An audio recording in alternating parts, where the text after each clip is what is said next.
Madame, Monsieur, bonsoir et bienvenue sur notre antenne pour cette édition spéciale consacrée à la Journée internationale des droits des femmes. Alors, à l'occasion de cette journée du 8 mars, célèbre dans le monde entier, nous avons décidé de revenir aux fondamentaux, à savoir les droits et à ce qui freine encore le parcours des femmes. Pour en parler, nous avons donné carte blanche à la première dame de la République de Centrafrique et ce n'est pas un hasard car Brigitte Touadéra a consacré sa vie à protéger les femmes.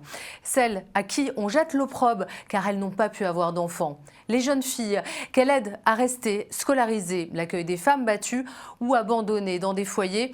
Et puis dans une deuxième partie d'émission, nous nous intéresserons à celles qui sont particulièrement persécutées, notamment les femmes d'Afghanistan à qui les talibans ont interdit l'instruction et l'accès au parc et au sport. Les femmes en Iran privées d'expression, l'autonomisation des femmes africaines et bien d'autres sujets encore que nous aborderons avec Fanny Benedetti, directrice d'ONU Femmes France. Mais pour commencer, je vous propose donc de regarder cet entretien exclusif avec Brigitte Touadéra, la première dame de République de Centrafrique. Elle est l'épouse du président actuel, Faustin Archange Touadéra, et nous sommes allés la rencontrer à Bangui.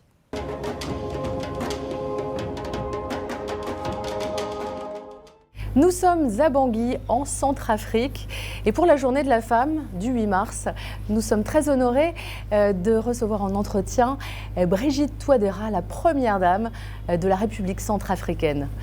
Brigitte Touadéra, bonjour, merci beaucoup de nous recevoir. Bonjour. Vous êtes dédiée pleinement, grâce à votre fondation Le Cri d'une Mère, à la cause des femmes et des petits-enfants. Et donc vous avez fondé votre fondation en mai 2016. Aujourd'hui, quelle est la mission de cette fondation et quelle cause vous défendez? Je vous remercie. Avant de répondre à vos questions, je voudrais d'abord vous remercier pour l'opportunité que vous m'avez offerte pour faire le point sur les activités de la Fondation Cri de cœur d'une mère.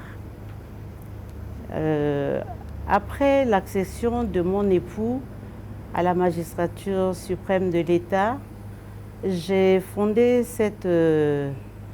créé cette fondation pour m'engager à œuvrer aux côtés du gouvernement dans le but de contribuer à répondre de manière générale aux détresses des filles, des femmes, des familles et pour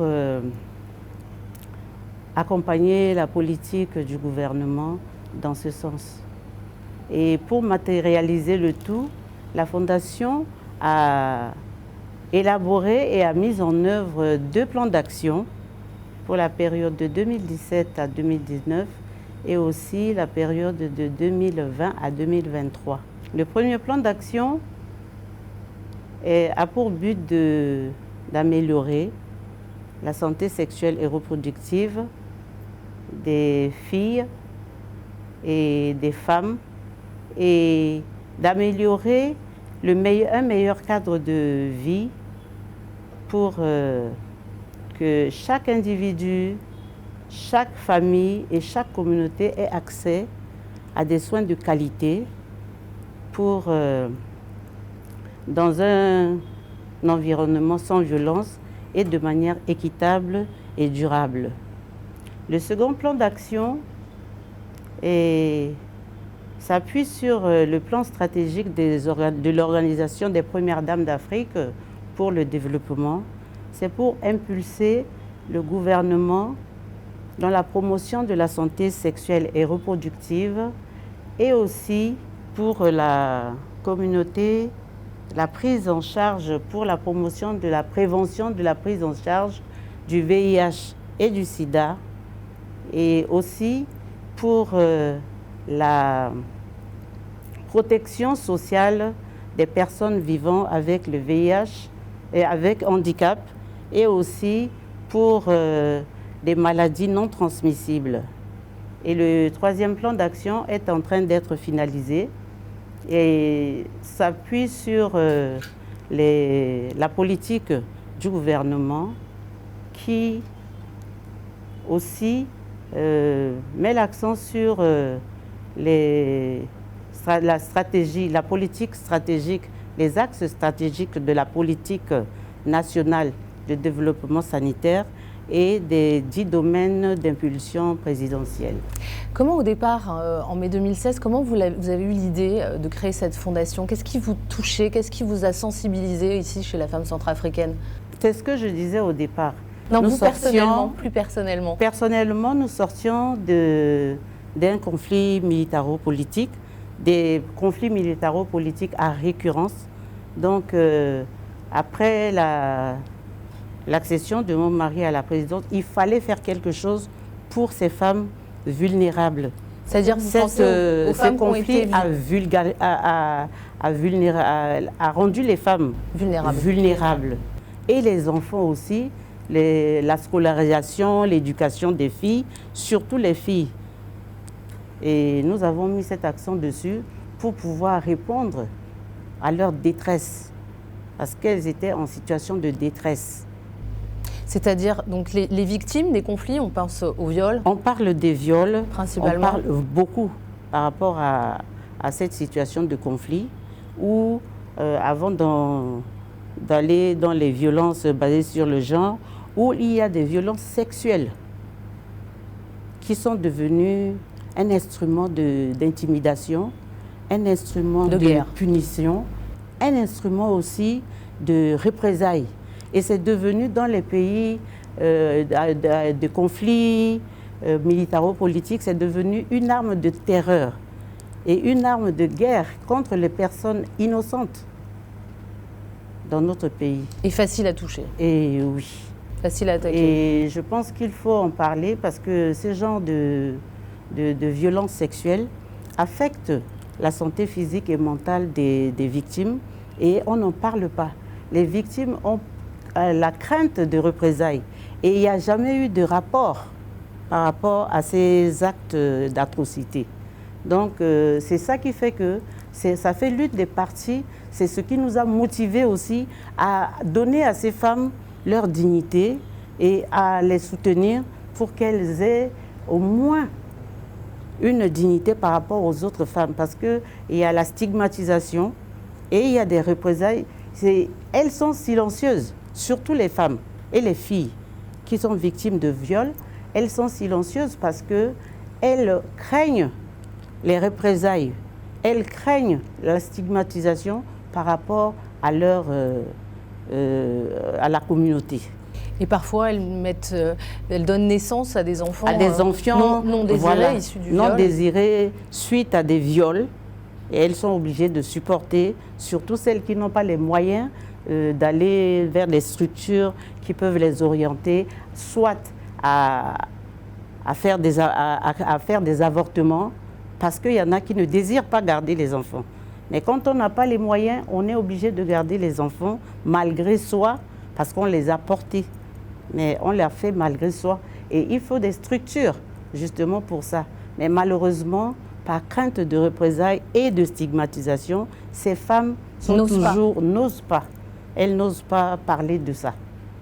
Donc c'est ce qui nous a motivés à créer cette fondation pour pouvoir amener aussi notre pierre à l'édifice. Et justement, quels sont les moyens mis en œuvre justement avec la stigmatisation? Comment on arrive à réparer physiquement et aussi psychiquement ces femmes? Bon, il y a des centres d'écoute, mais nous, ici, ce que nous pouvons faire, c'est de les autonomiser, de leur donner leur dignité à travers les activités génératrices de revenus et aussi à passer des messages, à travers des dépliants.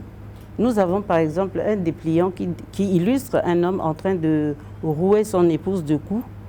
Alors ça aussi, ça fait partie des violences que les femmes même victimes de ça sont incapables de dénoncer aussi leur conjoint, sous forme toujours par crainte de représailles. Est-ce que vous avez une idée aujourd'hui du pourcentage de violences conjugales dans le pays? On a une idée un peu d'un chiffre? Bon, les chiffres, je n'en ai pas vraiment en tant que tel, Mais est-il qu'il y a vraiment... Nous sommes dans une situation de conflit récurrent. Donc, c'est très difficile. Que c'est difficile d'avoir une idée nette du pourcentage en ce moment. Surtout que ça continue encore les conflits à l'arrière-pays. Donc, c'est un peu difficile aujourd'hui de donner une idée exacte du pourcentage des femmes qui sont victimes de... Une grande personnalité médicale, le docteur Mukwege, travaille dans toute l'Afrique sur ce problème de réparation des femmes. Il est venu ici déjà en Centrafrique? Non, pas encore. Je ne l'ai pas encore reçu. Mais il y a aussi des cas où on avait participé à la sortie des femmes atteintes de fistules aussi. Ça fait partie aussi des activités que nous menons. Ça, c'est aussi ces femmes qui sont victimes de stigmatisation dans leur société, dans la famille et aussi de discrimination. D'abord dans la famille, par les époux. Elles sont toujours rejetées. Parce qu'elles sont infertiles? Il y a l'infertilité, il y a celles qui sont atteintes de fistules. Pour l'infertilité, c'est un problème de stigmatisation. Nous luttons contre ce phénomène de stigmatisation en leur faisant faire des activités génératrices de revenus pour leur donner leur dignité. Donc ces femmes, nous avons déjà eu à former certaines en partenariat avec le BIT qui avait formé ces femmes. Donc, compte tenu de notre situation actuelle, c'est difficile vraiment. On avait fait une évaluation à mi-parcours, mais on s'est rendu compte que ces conflits, à chaque fois, ces femmes ne sont pas stables et comme elles sont seules, c'est difficile vraiment de s'occuper d'elles et elles sont vraiment démunies. Et on a vu la situation dans laquelle elles se trouvaient et on a essayé de leur donner un coup de pouce par rapport à leurs activités génératrices de revenus. C'est-à-dire vous les aidez à s'auto-émanciper? À s'auto-émanciper surtout parce que ce sont des femmes vulnérables déjà, ce sont des femmes discriminées, ce sont des femmes stigmatisées qui sont vraiment fragilisées par leur statut d'infertilité. Alors, c'est un peu difficile chez nous en Afrique vraiment de vivre cette situation. C'est difficile. Même on est rejeté par sa propre famille. Parce qu'on est considéré comme un bon à rien, c'est ça? Oui. Et donc, est-ce qu'il y a aussi un changement? Est-ce qu'on peut opérer un changement des mentalités? Est-ce que le peuple centrafricain est prêt à opérer un changement des mentalités où la femme n'a plus besoin finalement d'être mère pour réussir sa vie? Ça commence à venir, mais c'est vraiment un long processus. Ça commence à venir, mais c'est un peu difficile dans notre société africaine. Mais avec le temps, les gens commencent à prendre conscience du fait que les femmes ne sont pas toujours, il ne faut pas toujours être mère pour participer au développement de son pays. Elles sont plus qu'une mère. Nous travaillons avec un de nos partenaires qui est la Fondation Merck, qui est en train de travailler pour lutter contre la stigmatisation faite à ces femmes. Une de vos grandes causes aussi, c'est la déscolarisation des jeunes filles. Oui. La déscolarisation des jeunes filles a lieu pour souvent deux raisons. L'insécurité, la peur de faire le chemin de sa maison jusqu'à l'école. Et puis la deuxième raison, c'est la grossesse chez l'adolescence. Aujourd'hui, vous luttez comment contre ce phénomène? Bon, contre ce phénomène, nous mettons l'accent sur l'information, l'éducation et la communication, sur les rapports sexuels précoces, sur les grossesses non désirées et aussi sur les moyens de contraception. Oui, j'allais vous dire, de quels moyens de contraception vous disposez aujourd'hui ici? Bon, nous avons beaucoup de moyens de contraception, hein. Il y a les implants, il y a les stérilets, il y a tout un nombre, il y a des comprimés pour ça, mais nous ne sommes pas une structure qui fournit ces médicaments. Mais comme toute femme, On a une idée de ça parce que nous côtoyons aussi ces femmes. Donc il y a des moyens de contraception modernes aussi. Mais est-ce que ces jeunes filles, ces adolescentes ont accès ou est-ce qu'elles vont oser aller demander ce genre de moyens de contraception? Oui, il y en a qui y vont, mais la plupart du temps, quand il y a des grossesses non désirées, ça suppose qu'il n'y a pas vraiment d'informations, ou il y a des informations, mais pas très vulgarisées. Il y a eu beaucoup d'informations et de communication sur ces aspects. Mais maintenant, il faut que ces filles soient scolarisées. Il faut que ces filles soient éduquées sur ces aspects. Quand la fille n'est pas éduquée, elle ne peut pas prendre le temps de vraiment accepter ces situations. Mais qui s'en charge finalement de cette information? Bon, les professeurs, les familles? Pour les informations, c'est dans les structures appropriées. Hein, parce que les familles, dans notre famille, il ne faut pas prendre les familles aisées comme telles. Mais les familles de manière générale dont on parle, je pense que les filles ne sont pas aussi écoutées que dans les autres, en Europe peut-être. Mais ici, je pense que la scolarisation est très importante. Pour ça, vous développez C'est pour ça que nous mettons l'accent dessus pour qu'au moins on éduque et on scolarise la fille et qu'on alphabétise les femmes. Est-ce qu'il n'y a pas un moyen de rendre aussi l'école obligatoire? Mais oui, c'est obligatoire et on met l'accent sur l'éducation des filles. Parce qu'on note aussi qu'il y a une disproportion entre les rôles, les opportunités offertes aux garçons qu'aux filles. Par exemple, dans un ménage, on se rend compte que la fille a plus de tâches ménagères que le garçon. Et ce qui ne lui donne pas l'opportunité de s'émanciper. Alors que le garçon, il passe plus de temps à s'occuper de ses études et la fille, après s'être fatiguée, elle ne peut plus. Elle n'a plus la possibilité d'aller prendre ses cahiers, d'aller se concentrer sur ses études, étant épuisée par les travaux ménagers. Donc ça, c'est un aspect aussi qu'il faut essayer de voir pour que la tendance puisse changer. Nous allons travailler dessus aussi pendant les sensibilisations, les informations et communications pour que cette tendance puisse changer. Et je ne cesse jamais de le dire, si l'occasion se présente, je ne cesse jamais de le dire par rapport à ces comportements des parents.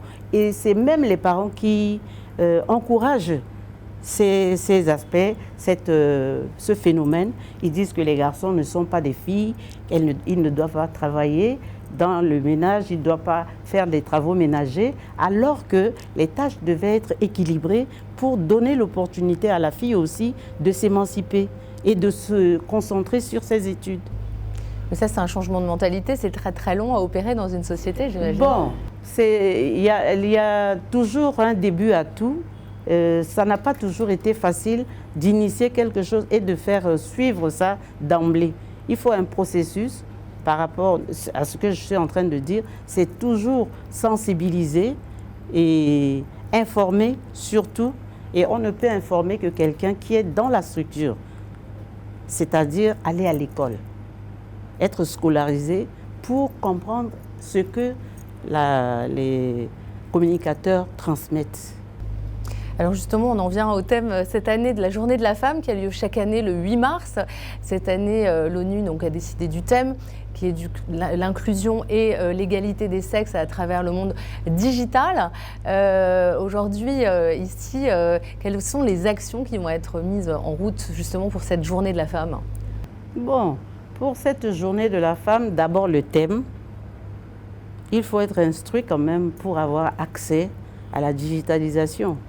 Et le dénominateur quand même, malheureusement, c'est toujours l'éducation des filles et l'alphabétisation des femmes, sans laquelle on ne peut pas parler d'implication de la femme dans l'innovation, dans les innovations et les technologies, en mettant l'accent sur la digitalisation.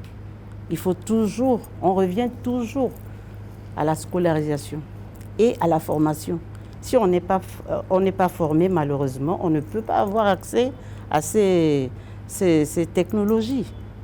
Et à mon humble avis, je souhaiterais que cet aspect, par exemple le thème, soit inséré dans des programmes scolaires pour qu'à la base, au bas âge, on puisse déjà inculquer à l'enfant la digitalisation et la technologie, les innovations. Sans ça, ce serait difficile quand même d'atteindre le but, les objectifs. Donc finalement, vous dites que ce thème n'est pas concernant pour le monde entier, il s'adresse finalement... Non, ça ne s'adresse pas au monde, pas seulement aux autres, ça s'adresse à nous. Mais il faut évidemment que ces personnes comprennent ce que c'est que la digitalisation. Si les filles ne sont pas à bas âge, il faut insérer ça dans les matières à enseigner aux enfants. Au moins, si on prend le mal à la racine, on peut avoir des filles et des femmes qui puissent avoir accès à ces technologies. Ça, c'est mon humble avis. Parlons aussi maintenant des violences conjugales qui sont une des missions principales de votre fondation. Quels sont les moyens aussi mis en œuvre aujourd'hui dans le pays pour lutter contre les violences conjugales? Je pense à la plainte, je pense à l'éloignement du conjoint violent, je pense à la distanciation. Est-ce qu'il y a des moyens concrets mis en œuvre pour éloigner l'auteur conjugal de sa victime? Bon, il y a des moyens, mais c'est toujours... nous, ici, par exemple, à la Fondation... C'est fortement sanctionné de violenter sa femme, ici? Bon, il y a aussi des structures qui sont là pour... accueillir ces femmes? Accueillir ces femmes et les écouter. Mais est-ce qu'elles ont le courage, finalement, de quitter le domicile? C'est un peu difficile. C'est ce que je disais par rapport aux représailles.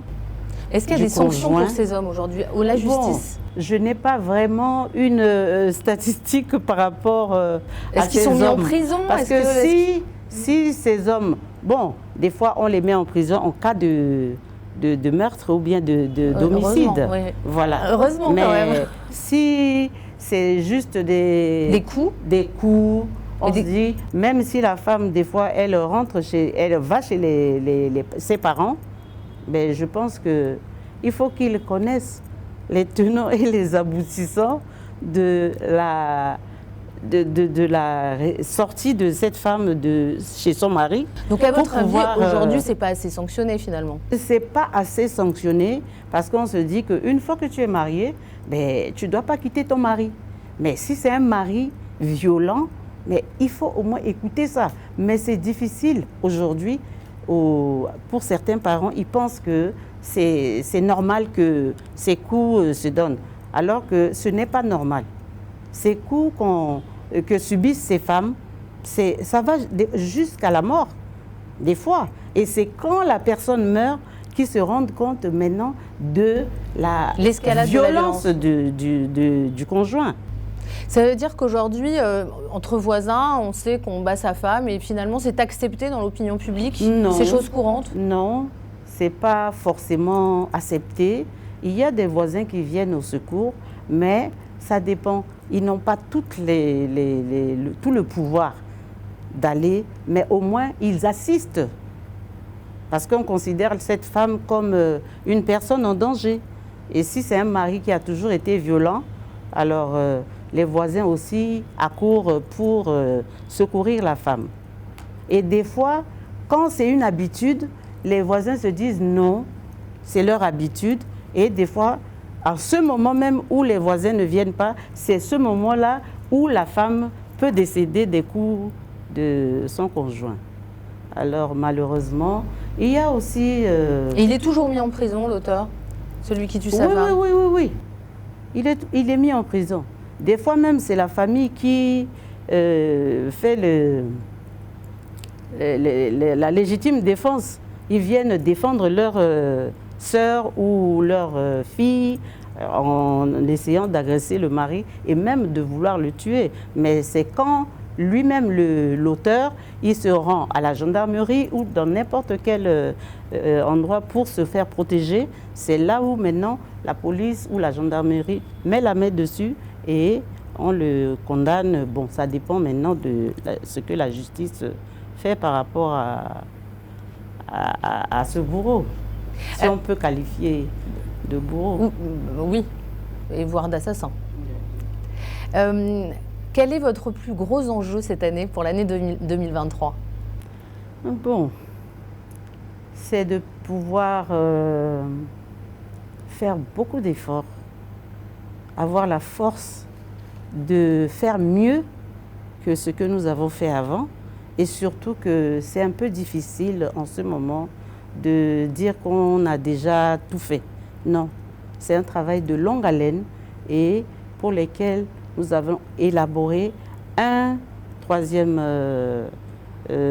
plan d'action pour pouvoir toujours travailler dans les axes stratégiques du gouvernement, surtout pour la promotion de la santé sexuelle et reproductive et aussi, comme je l'ai dit tout à l'heure, pour vraiment nous aligner sur les axes stratégiques du gouvernement dans la promotion de la santé sexuelle et reproductive. C'est-à-dire que vous allez travailler finalement main dans la main avec le ministère de la Santé, en partenariat avec le ministère de la Santé. Et nous faisons des plaidoyers. Hein. Nous ne faisons pas partie du gouvernement, mais ce sont des plaidoyers que nous faisons pour impulser le gouvernement, ses actions. C'est-à-dire, oui, travailler en réseau, évidemment, il y a de meilleurs résultats à la fin. Et vous avez les bénéfices aussi de l'aide internationale? Est-ce que tout ça cumulé, vous arrivez à avoir des résultats concrets sur le terrain? Vous voyez l'avancée? Bon, comme toute structure, il y a des avancées et il y a aussi des défis à relever. Donc, il y a des partenaires aussi qui nous aident et il y a aussi beaucoup de défis à relever. Et c'est sur ces défis-là que nous allons nous focaliser pour pouvoir améliorer ce que nous n'avons pas pu faire dans les autres plans. Vous-même, parfois, en tant que femme, il vous arrive d'aller sur le terrain pour prêcher la bonne parole, pour éduquer? Bon, je le fais au cours de mes allocutions quand je suis là et je fais tout pour faire passer des messages forts, pour sensibiliser les femmes, les enfants et la communauté hein, tout entière. La population, parce que c'est la population qui écoute les allocutions que nous transmettons, les messages que nous transmettons à la population.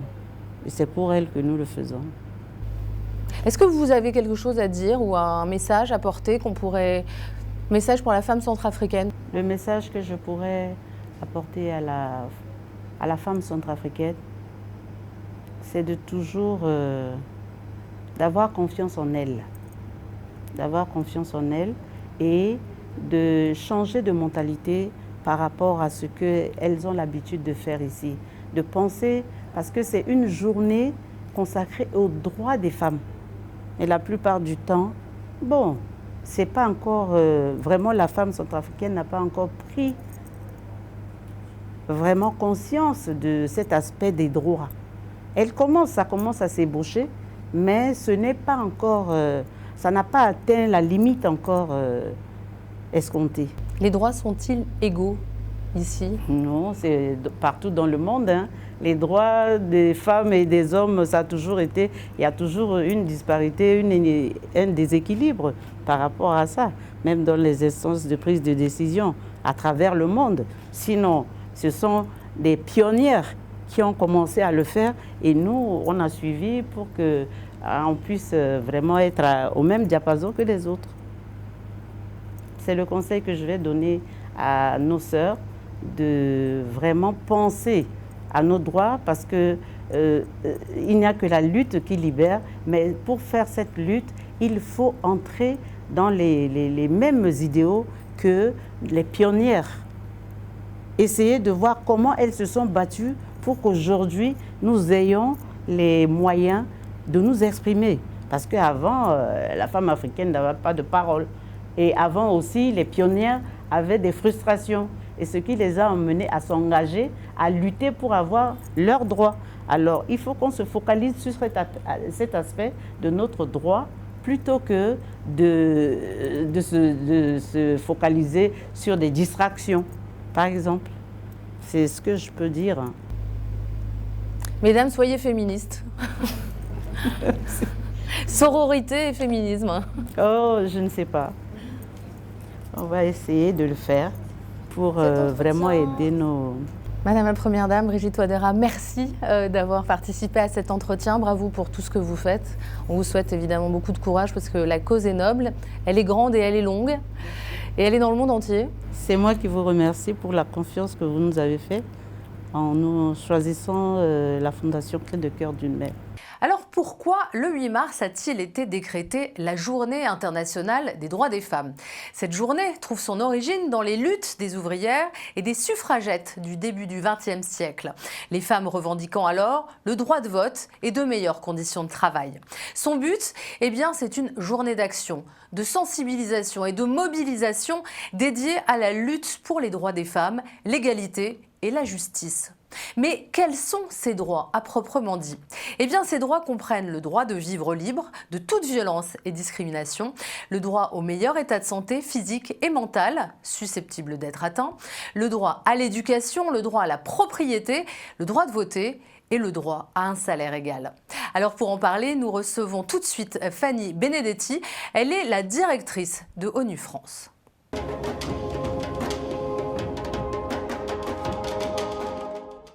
Fanny Benedetti, bonjour et bienvenue sur Télésud pour cette édition spéciale consacrée à la Journée internationale des droits des femmes. Alors vous êtes la directrice d'ONU Femmes France. Est-ce que vous pouvez nous parler un petit peu de cette organisation? À quoi elle sert? Elle existe déjà depuis 10 ans, mais concrètement, que fait-elle?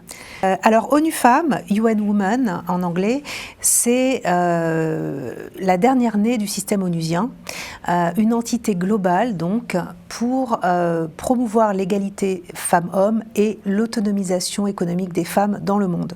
Alors, vous l'avez dit, elle a été créée assez récemment à l'échelle des Nations Unies, puisque ça fait exactement 12 ans que ONU Femmes existe. Alors, pourquoi? Oui, c'est une anomalie, c'est complètement, c'est assez étrange qu'elle ait été créée si tard. La création, disons, a vu le jour grâce à la feuille de route, la première feuille de route des Nations Unies, qui était les objectifs du millénaire pour le développement, qui ont démontré l'impact qu'avait le retard des progrès sur l'égalité sur l'ensemble de l'agenda onusien, donc la lutte contre la pauvreté, l'éducation, la santé mondiale et la lutte contre la faim, en fait, dans le monde. Donc le fait que les progrès soient si lents sur le statut des femmes et leur santé, leur place dans l'économie, retardait, si vous voulez, l'ensemble de l'agenda. Donc ça a donné la motivation et la volonté politique qui ont pu aboutir à la création d'ONU Femmes. Alors justement, pour découvrir l'organisation, je vous propose de découvrir ce petit spot. C'est parti. Merci. Chez ONU Femmes France, notre vision d'un monde égalitaire est claire. Un monde où les femmes accèdent aux opportunités de manière égale, vivent à l'abri des violences, bénéficient de services adaptés, accèdent à un travail décent et à un salaire égal. Un monde où toutes les femmes et les filles font entendre leur voix. Protéger les plus vulnérables et accélérer les progrès sont nos priorités. Pour faire de l'égalité une réalité, en soutien à chaque femme, faites un don sur onufemmes.fr. Alors l'organisation est aujourd'hui très connue sur le continent africain. Pourquoi là-bas? Parce qu'elle intervient plus qu'ailleurs? Oui, alors ONU Femmes donc, a des bureaux et des opérations, des programmes dans plus de 110 pays. Dans le monde. Donc ce sont les pays qui en ont le plus besoin, là où vraiment les besoins sont les plus criants en termes d'appui, notamment au gouvernement. Et aussi sur la base, bien entendu, des demandes qui sont faites par les États. Donc effectivement, nous sommes très implantés en Afrique de l'Ouest et du Centre, en Afrique de l'Est, en Afrique du Nord également. Et bien sûr, les progrès à faire, notamment en Afrique de l'Ouest, en Afrique francophone, sont vraiment très prégnants. Donc on a une action d'appui, encore une fois, pour aider les États, les gouvernements, gouvernement à améliorer leur cadre légal et leur politique publique de façon plus efficace, à renforcer la place et la participation des femmes à toutes les sphères décisionnelles, notamment dans la vie politique. Quand vous dans dites là, justement, l'Afrique francophone est bien plus en retard sur l'égalité que l'Afrique anglophone. Oui, il y a un gap, ça c'est clair. On voit notamment le Rwanda où bien sûr, l'Assemblée a fait la parité, Ouais. moitié de femmes députées, moitié de femmes hommes. Ouais, sur l'Afrique francophone, on en est loin. Oui, on en est beaucoup, on en est très loin en matière de parité, en matière surtout de développement humain. Hein. C'est les taux les moins élevés en Afrique, en tout cas, qui sont plus en Afrique de l'Ouest et du Centre. Hein. Ça, c'est bien connu dans la zone Sahel. Comment vous arrivez à pousser les gouvernements, justement, à peut-être suivre l'exemple du Rwanda? Alors, quels sont vos outils? Alors, les outils, c'est déjà faire en sorte, comme je disais, que le cadre légal soit le bon et soit le plus propice possible. C'est-à-dire qu'on veut d'abord tout simplement éviter que les inégalités sociales et sociétales soient inscrites dans les lois. Donc, il y a toute une modification du cadre légal, faire en sorte que les lois ne soient pas purement discriminatoire, soit à minima assez neutre et même propice au rattrapage du retard et au rôle des femmes dans l'économie, dans la vie publique. Donc, vous avez un exemple choquant, notamment de pays où les lois sont vraiment discriminatoires en Afrique? Alors, on va un peu pointer du doigt là, mais je n'ai pas tellement envie de faire ça. Mais il y a un nombre de pays justement où le droit, si vous voulez, de la famille, notamment en Afrique, notamment du Nord, mais aussi dans les pays comme l'Afrique de l'Ouest, en fait, dans certains pays, c'est le cas également, où le droit de la famille, le droit même de la propriété est dérogatoire en fonction de la religion de la personne. Donc ça, c'est très embêtant, parce qu'on se retrouve avec des droits à multiples, qui ne sont pas, multiples tiroirs qui ne sont pas uniformisés, qui sont discriminatoires. Notamment le droit de l'héritage est traditionnellement très discriminatoire pour les femmes, puisque les femmes n'héritent pas dans de nombreux pays encore à ce jour. En Afrique, il y a également le droit de transmettre la nationalité, qui est parfois discriminatoire encore de nos jours. Et puis le droit de propriété, effectivement, et le droit de se marier, de divorcer. Tous ces droits peuvent être, par exemple, pour les citoyens de confession musulmane, simplement s'applique donc la charia, tout simplement. Et donc là, ça peut vraiment poser problème et vous, concrètement, vous faites quoi pour ça? Alors nous, concrètement, justement, on a fait des réformes, donc on a aidé les États, parce qu'on ne se supplante pas du tout aux États. Hein, et souvent, la volonté politique, elle existe. Hein, c'est simplement un état de fait, si vous voulez, de la société. Et on voit dans nos pays également en Europe toute la résistance qu'il y a au sein de la société pour avancer sur ces sujets-là. Donc, pas nécessairement pointer du doigt les gouvernements, parce que par définition, dans les États où nous sommes présents, c'est que les gouvernements ont la volonté d'avancer. Donc ça veut pas, ce n'est pas les gouvernements qui bloquent, c'est plutôt la société, entre guillemets, au sens large, les institutions aussi, qui sont des institutions qui souvent ont pour fonctionnement de préserver un peu l'ordre établi, hein, puisque voilà, c'est un peu le cas dans nos pays aussi, hein, et en Europe. Donc on travaille vraiment main dans la main, mais pas seulement avec les ministères centraux des droits des femmes, parce qu'on sait très bien que dans la plupart des pays, ils ne sont pas très dotés, ils ne sont pas très puissants. On travaille beaucoup avec les ministères de l'économie et des finances, notamment, ministère de la justice, ministère de l'intérieur, tous les ministères régaliens qui ont un vrai impact sur la vie des femmes et sur les questions d'égalité, la lutte contre les violences, l'autonomisation économique passe évidemment par des mesures qui sont de l'ordre, qui sont du ressort du ministère de l'économie, par exemple. Donc, c'est notre façon de travailler. Et surtout, on s'appuie sur la société civile, les femmes dans les postes de décision, les femmes magistrates, les femmes juges, les femmes avocates, les femmes entrepreneurs. Donc, toutes les femmes, les réseaux de femmes qui sont déjà dans des positions de leader et de pouvoir, ce sont des réseaux sur lesquels on s'appuie énormément. Et justement, dans ces pays-là, même en Afrique, on peut imaginer que les femmes, évidemment, comme ça a été le cas en France, vont s'en sortir par elles-mêmes, par l'éducation, par le travail, par des révolutions, des manifestations, par finalement leur pouvoir à elles-mêmes. Et dans cette veine, je vous propose de regarder un reportage. Nous sommes allés au Burundi. Vous allez découvrir que des femmes exercent de plus en plus des métiers d'hommes. C'est parti. C'est entouré d'une équipe en partie composée de femmes que Nayo Dorothée, une pelle à la main, travaille sur un chantier. Cette Burundaise exerce le métier d'assistante maçonne, un métier traditionnellement réservé aux hommes. Si l'on peut louer son courage en cette journée de la femme, elle explique ne pas avoir d'autre choix que de le faire pour subvenir à ses besoins et dénonce plutôt sa condition. Oui, j'entends que la journée internationale de la femme approche, mais à cause de la pauvreté, je ne peux pas fêter cette journée avec fierté.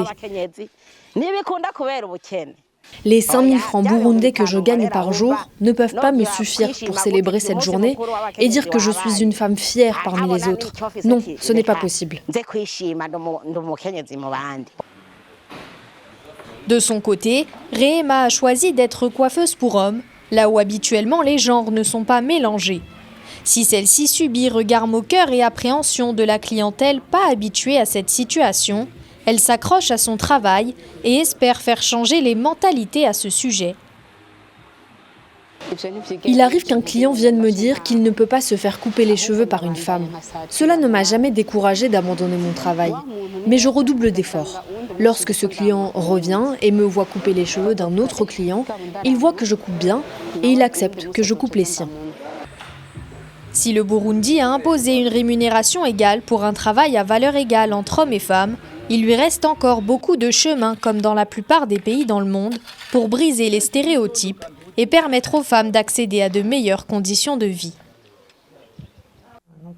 Alors justement, donc on a vu ces femmes qui aujourd'hui n'ont plus peur de faire des métiers d'hommes et qui s'imposent. Vous, quels sont les grands enjeux d'ONU Femmes justement au sein de l'Afrique? Est-ce que vous avez des exemples de pays où...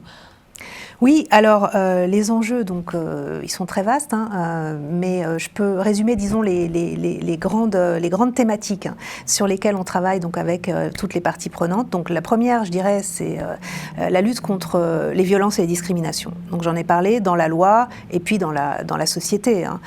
Comme vous le savez, les violences envers les femmes et les filles sont un fléau universel et très, très bloquant, très verrouillant pour le reste de leur autonomisation, bien évidemment. Donc on travaille énormément sur la lutte, la prévention de ces violences, l'éducation, la sensibilisation à ces sujets dans tous les pays d'intervention. C'est un des axes sur lequel travaille ONU Femmes. Vous avez des exemples concrets pour qu'on visualise un petit peu comment oui, alors tout sur simplement. Alors écoutez, c'est assez simple. Hein, il y avait encore jusqu'à présent peu de pays qui simplement sur le plan légal, sur le plan juridique, pénalisaient la violence domestique, par exemple. Ce n'est pas un délit dans le cadre de la famille, dans le cadre du couple.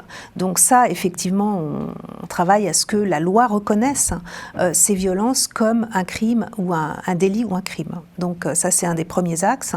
Après, bon, c'est l'éducation, c'est à travers, comme vous le dites, les rôles modèles, mais aussi l'éducation et la sensibilisation. Donc on fait beaucoup de travail avec les associations pour montrer que dans la famille, la violence, surtout dans cette sphère-là où finalement elle intervient le plus souvent. C'est la vaste majorité des violences qui se situent dans le cadre familial.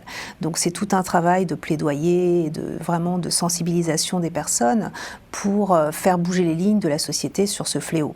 On sait notamment qu'on travaille aussi beaucoup sur les risques que courent les jeunes filles. Quand elles vont à l'école, voilà, exactement. Agresser, vous connaissez ce sujet, c'est-à-dire que l'école c'est un des phénomènes de déscolarisation exactement, des filles, exactement. La violence le risque, pour aller à l'école et puis la grossesse. Oui, voilà, le risque de grossesse fait que les parents parfois préfèrent retirer leur fille pour éviter ce risque qui est réel pour elles et donc les garder à la maison. Et on peut comprendre le fait que ce soit un vrai fléau, qu'elles risquent finalement vraiment d'être violées, à la fois sur le chemin, par leurs camarades ou même les enseignants dans certains cas, on l'a bien documenté. Et c'est un fléau qui est, sur lequel on travaille beaucoup avec l'UNESCO, avec l'UNICEF, avec toutes les entités qui travaillent sur ces aspects de violence dans le cadre de l'école et dans la scolarité des jeunes filles. Donc voilà, c'est les violences, pardon, je continue. Donc après, on a aussi un mandat très exclusif sur l'autonomisation économique. Alors l'autonomisation économique, c'est quoi? C'est très vaste. C'est faire en sorte que les femmes aient une activité qui leur permette de bénéficier d'une indépendance financière, tout simplement. Et ça, c'est vraiment le pilier de pouvoir jouir des autres droits quand on a une marge de manœuvre financière et qu'on ne dépend pas exclusivement d'une personne, d'une autre personne, d'un conjoint ou d'un père. Voilà. Donc ça, c'est vraiment le chantier. Et en Afrique, vous savez, la plupart des femmes n'ont pas accès à l'emploi formel. Donc ce sont des agricultrices, le plus souvent, très souvent. Hein, on sait que 70% à peu près des personnes dans l'agriculture sont des femmes. Donc c'est une grosse force de travail. Et puis dans la sphère informelle de l'entrepreneuriat. Donc on promeut beaucoup cet entrepreneuriat féminin. Et aussi dans l'agriculture, justement, on travaille sur l'accès au digital, par exemple, pour les agricultrices, pour leur permettre de faire un saut dans leur autonomisation et dans l'accès des outils comme le téléphone mobile qui leur permet d'être maîtres de leurs finances et de pouvoir gérer concrètement des petits téléphones. Non, on ne donne pas de téléphone. On travaille par exemple avec la Fondation Orange qui met en place donc la digital money et on fait beaucoup de formation au digital, mais c'est vrai que le coût est parfois un frein, vous avez raison de le souligner, et c'est pour ça qu'on a ce digital gap dont on va parler et sur lequel on travaille également. Justement, et enfin, quelles sont les perspectives pour atteindre les ODD, ce qu'on appelle les ODD aujourd'hui ? Alors, pour atteindre les ODD, alors on n'y est pas, hein, c'est un des chantiers sur lesquels on travaille. Donc nous, on a mis en place, vous savez que déjà ONU Femmes a énormément travaillé et œuvré à genrer ces ODD. Et ça veut dire quoi, genrer les ODD? Ça veut dire avoir des données qui sont sexo-spécifiques. Qu'on puisse dire, voilà, là il y a un gap sur tous les 17 ODD, on est en principe capable de le faire. Après, encore faut-il que les États renseignent ces cibles et ces objectifs. Donc ça, c'est le premier chantier, c'est faire en sorte qu'on ait les données pour dire, voilà, ça avance pas, ça avance trop lentement, etc. Deuxièmement, évidemment, on suit maintenant les données qui remontent, surtout les données sexo-spécifiques sur tous les sujets. On a noté des avancées d'ailleurs.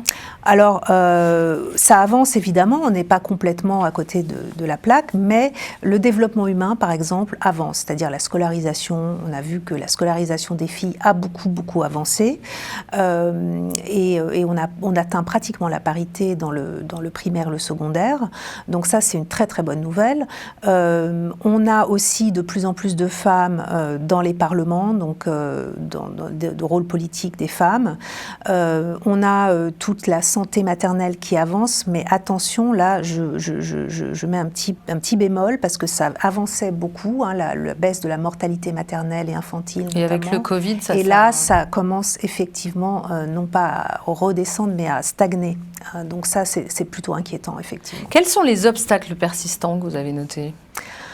Ils sont très nombreux. Je pense que l'obstacle qu'on retrouve le plus, ce sont les stéréotypes de genre qui sont tellement forts, tellement résistants, qu'on a du mal à les faire évoluer. Et parfois, on est obligé de faire des alliances très innovantes, très créatives, même avec des leaders religieux, par exemple, pour essayer d'influencer l'opinion publique le plus efficacement possible par l'intermédiaire de leaders qui les influencent positivement. Quand on arrive à bien travailler avec même des imams, souvent ça peut fonctionner, de faire évoluer un peu les communautés pour leur dire que non, la religion n'impose pas des discriminations et des violations des droits humains des femmes.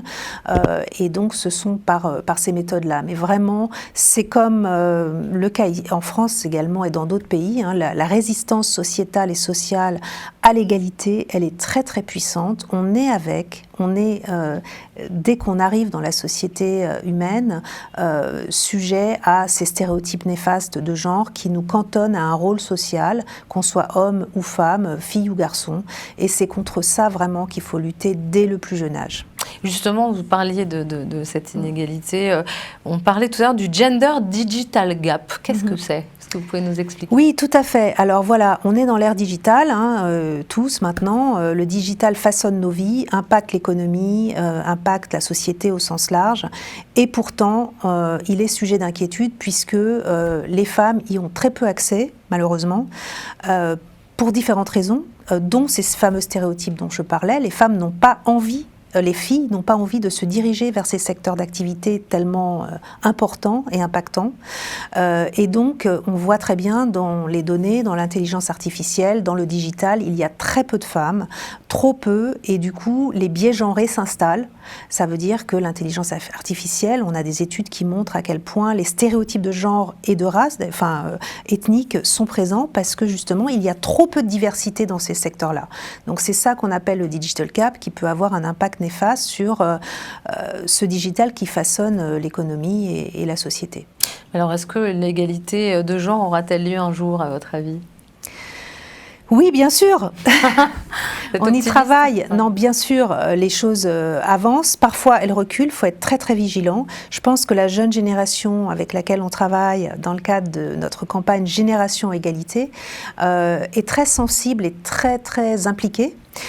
Donc on a beaucoup d'espoir que justement les choses avancent plus vite, et c'est tout le chantier et notre volonté et notre travail, c'est l'accélération des progrès et de l'agenda. Donc on a lancé cette campagne Génération Égalité pour que la jeune génération prenne la relève et surtout soit en position de faire bouger les lignes beaucoup plus rapidement, avec le soutien des États, avec le soutien de toutes les parties prenantes, pour qu'on ne mette pas 300 ans à y arriver, comme notre dernier rapport le cite. Le rapport dit on mettra 300 ans à atteindre l'égalité homme-femme. L'égalité totale, l'égalité réelle dans tous les domaines, on a situé ça à 286 ans. Voilà. Donc il faut accélérer, et on peut le faire. On a vu des pays comme le Rwanda, par exemple, qui se sont transformés très rapidement suite à une crise malheureusement très grave, mais qui ont atteint vraiment, qui ont fait des bonds en termes d'égalité, et pas seulement, qui ont eu des impacts après sur l'économie, sur la société très globaux. Et donc c'est ça qu'on vise. On vise un effet déclencheur de progrès beaucoup plus rapide dans des pays, des régions, des sous-régions. Et c'est à ça qu'on œuvre, et on compte bien y arriver, bien entendu, beaucoup plus vite. Et puis vous vous concentrez aussi dans votre mission sur les crises. Je vous propose de parler tout d'abord des talibans en Afghanistan, qui ont interdit aux femmes de s'instruire, d'accéder au parc. Il y a plusieurs semaines de cela. Je vous propose de regarder un petit sujet qui nous rappelle ce qui s'est passé donc. Dans le tout nouveau État islamique d'Afghanistan, les femmes font partie des cibles prioritaires de la doctrine des talibans. Celles qui, depuis 20 ans, ont peu à peu acquis des droits, ont vu en quelques heures les nouveaux maîtres du pays et réduire à néant les progrès effectués. Elles craignent de ne plus pouvoir travailler ni étudier et d'être forcées au mariage. Certaines ont peur pour leur vie. Je tiens à dire que j'ai été obligée de rester à la maison pour le crime d'être étudiante. Il y a 20 ans et maintenant 20 ans plus tard pour le crime d'être enseignante et femme. Lorsqu'ils dirigeaient ce pays entre 1996 et 2001, les talibans avaient imposé leur version ultra-rigoriste de la loi islamique. Les femmes ne pouvaient ni travailler ni étudier. Raison pour laquelle, à Kaboul, à quelques jours de l'annonce de la composition du tout nouveau gouvernement du groupe fondamentaliste, des femmes ont osé braver le danger pour revendiquer leurs droits sous le régime taliban. Ils doivent s'assurer que les femmes participent à leur gouvernement. Nous savons que les femmes constituent la majorité de la population afghane. Si elles ne sont pas impliquées dans des domaines tels que l'éducation, la santé et la politique, et si elles ne jouent pas un rôle dans ces domaines au sein de notre société, le monde ne nous reconnaîtra pas. Il n'entendra pas notre voix. Des revendications qui ont peu de chances d'aboutir si l'on en croit Amnesty International. Présent lors d'une manifestation à Paris pour dénoncer le régime des talibans, toutes et tous étaient d'accord sur un point. Les talibans ne changeront jamais. Depuis un mois, ce qui se confirme jour après jour, c'est ce que nous avons dit depuis le premier jour d'ailleurs, c'est que leur communication absolument pathétique, en mode « nous avons changé », n'est absolument pas crédible, car les faits sont têtus et les faits montrent qu'il y a déjà eu des exactions contre ces minorités religieuses telles que les Hazaras, mais aussi contre des personnes qui ont simplement cherché à dire dans la rue « on ne veut pas revenir en arrière », des femmes notamment. Malgré leur détermination et leur courage, ce retour en arrière pourrait bien avoir lieu, surtout quand on entend la dernière déclaration du chef du bureau politique des talibans au Qatar, qui a annoncé qu'il pourrait ne pas y avoir de femmes ministres dans le futur gouvernement, ni d'autres nommées à des postes à responsabilité, ajoutant tout de même que certaines auront peut-être la possibilité d'être promues à des échelons subalternes. cas. Alors ce sujet a été tourné il y a un an. Depuis un an, les choses se sont accélérées et se sont aggravées. Est-ce que vous avez accès à ces pays-là et comment peut-on les aider ? Oui, tout à fait. Donc, ONU Femmes a décidé de rester en Afghanistan. C'était une décision qui n'était pas évidente vu le contexte. Mais c'est important qu'on reste aux côtés des Afghanes, bien évidemment, et ce n'est pas le moment de les lâcher. Au contraire, d'être présent, ça permet de au moins comprendre et savoir ce qui s'y passe et d'aider au mieux. Effectivement, les capacités sont restreintes puisqu'il y a eu une série de mesures restrictives que l'on connaît, donc interdiction de d'aller à sortir. l'école, Elles sont des prisonnières vivantes en fait de leur foyer et ça met leur vie en danger parce que quand on ne peut pas sortir, on ne peut pas travailler, on ne peut pas se nourrir, on ne peut pas se déplacer correctement, enfin normalement. Donc il y a des vies qui sont en danger, on le sait très bien. Il y a la moitié de la population, plus des 3/4 qui dépend de l'aide humanitaire, qui arrive ou pas, puisque les femmes ont aussi interdiction depuis quelque temps de travailler dans les ONG humanitaires qui distribuent l'aide. Est-ce qu'il n'y a pas un moyen de faire pression contre les talibans, de leur couper tout, les vivres, de tout couper ? Oui, alors ce serait l'idéal. C'est déjà le cas puisque le budget de l'État est gelé par les institutions mondiales comme le FMI notamment. Donc il ne reste que l'aide humanitaire. Il ne reste que l'aide humanitaire. Et il n'y a aucun moyen, il n'y a aucun levier de pression contre eux ? Non. Et pourquoi ? Parce que l'aide humanitaire est inconditionnelle et tant que c'est le cas, bien sûr, pour sauver des vies, je pense qu'ils n'ont pas du tout conscience de... Enfin, c'est pas qu'ils n'ont pas conscience, c'est qu'ils ne s'intéressent pas à la vie de leur population. Donc à partir du moment où ils n'ont pas cette pression de se sentir responsable de la vie de leurs concitoyens et leurs concitoyennes, on a très très peu de pression sur eux. Mais on continue le dialogue, notamment, si dialogue il peut y avoir, mais en tout cas il y a eu des déplacements de très haut niveau récemment qui ont permis quand même un petit peu aux ONG de retravailler dans des conditions un peu plus normales, et notamment des femmes au sein de ces ONG pour distribuer l'aide humanitaire, puisque seules les femmes peuvent avoir accès aux femmes, selon les propres règles des talibans. En sécurité, vous voulez dire ? Oui, c'est ça, de pouvoir continuer à œuvrer au sein d'ONG pour pouvoir distribuer l'aide aux femmes qui sont en danger de mort et les enfants aussi, on le sait, donc c'est gravissime, c'est choquant, c'est inacceptable, c'est un crime contre l'humanité qui est en train de se produire sous nos yeux, donc c'est vraiment très très grave. Et enfin, parlons de ce qui nous concerne ici en France. 26 féminicides depuis le début de l'année, depuis le 1er janvier. On est aujourd'hui seulement le 8 mars, 3 féminicides le week-end dernier. Votre avis, comment on explique cette recrudescence des violences conjugales alors que depuis 20 ans, la France s'escrime à faire de la prévention depuis les premiers chiffres en 2004 ? À titre personnel, et je pense aussi, je m'appuie sur des échanges que j'ai eus avec des magistrates encore récemment à l'occasion du 8 mars, il y a quand même encore un phénomène d'impunité qui est dévastateur.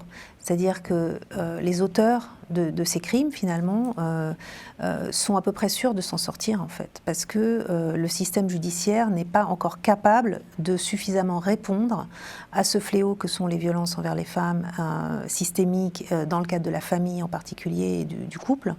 Et donc, l'effet de prévention ne joue pas parce que l'impunité est généralisée. Il y a moins de 1%, on sait, des viols qui aboutissent à une condamnation. Donc, si vous voulez, moi je pense que c'est un des facteurs très importants que notre système judiciaire, notamment le système de preuve, d'établissement d'une preuve dans ce contexte qui est beaucoup sur le dos de la victime, et sachant aussi le nombre d'étapes très dures auxquelles la victime doit faire face dans un procès pénal, c'est quand même un des problèmes. Après, on prend beaucoup d'exemples maintenant sur l'Espagne, et c'est une très très bonne chose. Pour avoir des dispositifs beaucoup plus ambitieux, il faut changer des normes sociales qui perdurent depuis toujours, les questions de pouvoir, de domination masculine, qui sont très imprégnées dans la société, donc ça prend du temps. Et je pense que l'Espagne est définitivement un modèle, et je sais que la ministre le prend comme tel, donc on est très au fait de ce qu'a fait l'Espagne. C'est une véritable révolution et je pense qu'on s'en inspire. Qu'est-ce qui marche concrètement en Espagne ? Quelles sont les mesures qui ont fait leurs preuves ? Oui, alors déjà beaucoup plus de moyens, puisqu'ils ont vraiment dédié plus d'1 milliard à cette cause, donc ça a été aussi aussi un modèle au niveau de la taille des moyens mis en place. Une loi globale qui implique tous les ministères concernés, y compris les ministères régaliens les plus importants sur ce sujet, la justice, l'intérieur, la police, bien sûr, qui fait partie du ministère de l'Intérieur, l'éducation. Donc c'est vraiment une stratégie qui doit être prise au niveau le plus élevé de l'État, au niveau du Premier ministre, et qui doit être déployée avec tous les moyens. Il faut changer l'éducation, il faut changer la loi aussi, puisque la charge de la preuve, c'est vraiment un vrai sujet.